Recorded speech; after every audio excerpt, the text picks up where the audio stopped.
The morning of December 7, 1941, one of the most memorable days in United States history, was known as the surprise attack on Pearl Harbor, caused by Japanese planes that invaded Hawaii. This attack was known as the Hawaii Operation to the Japanese Imperial Headquarters. We had just come down from eating breakfast in the mess hall, walked out in the street, and looked up, and here comes a jet plane flying and shooting down through the area, and we stood there watching it, wondering what in the world was going on. We thought maybe it was probably the Air Corps putting on a little show, because they did that every once in a while. They'd fly around and drop little sacks of flour for bombing practice, I guess, and we didn't know what it was, and we could look down south towards Pearl Harbor and Honolulu, and we could see a big smoke rising and the boom booms. At around 8 a.m., Japan launched their attack on Hawaii, frightening the public once they saw the bombs and torpedoes being dropped in. Japan organized this attack because they wanted to prevent the United States Pacific Fleet from interfering with their military actions. A reporter called in and said, Hello NBC, this is KTU in Honolulu, Hawaii. I'm speaking from the roof of the Advertiser Publishing Company building.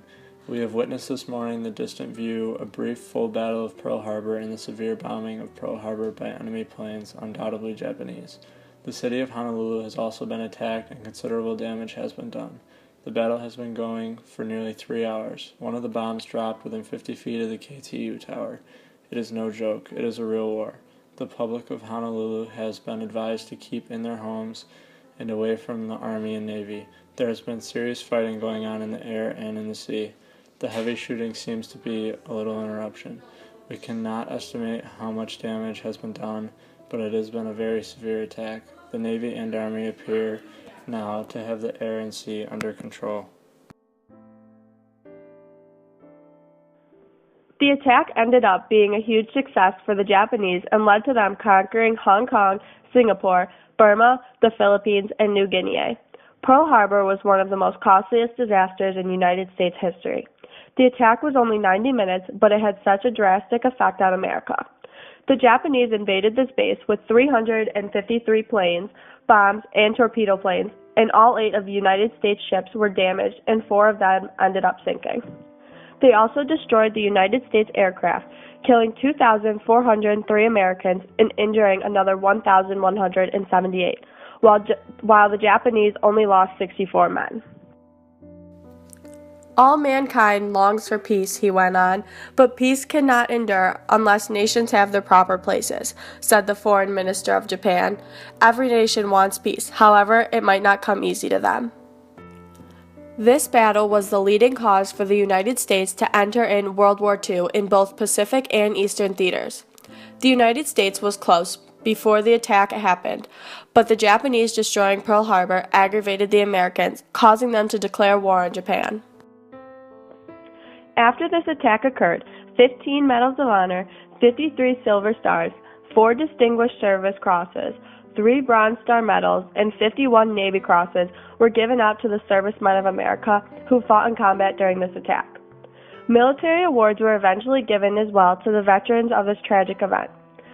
Franklin D. Roosevelt said that this was a day in which we will live in infamy, since this was an unplanned attack and was considered to be a war crime. He wanted revenge for the Americans because he knew if it wasn't a surprise, the United States could take down Japan.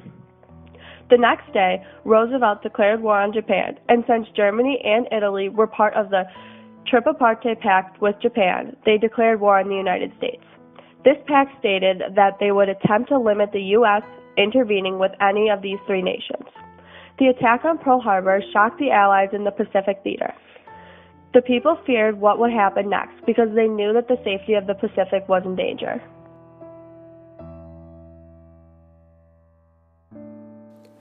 Another consequence of this attack was the Niihau incident.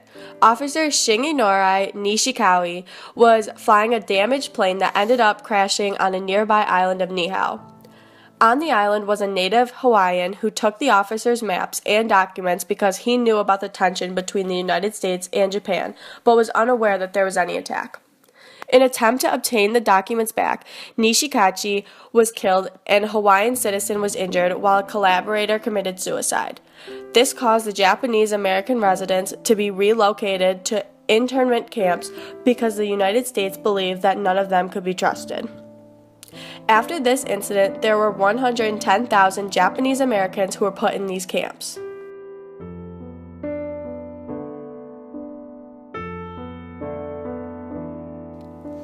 Admiral Tadachai said, "We won a great tactical victory at Pearl Harbor and thereby lost the war. This attack actually ended up being completely unnecessary. The Japanese didn't even touch the aircraft carriers. They just sank the battleships, leaving the Americans with no other option than to use the aircraft carriers and submarines, which actually was a huge advantage for the Americans. The submarine guns helped take down many of the Japanese planes during the war. These submarines helped prevent Japan's heavy Navy ships and helped decrease Japan's economy because they decreased the oil and material trade with the United States. This helped the United States because one thing they wanted to do was embargo the petroleum trade with Japan. By the end of 1942, almost a year after Pearl Harbor, Japan's imports of raw materials was decreased by a half.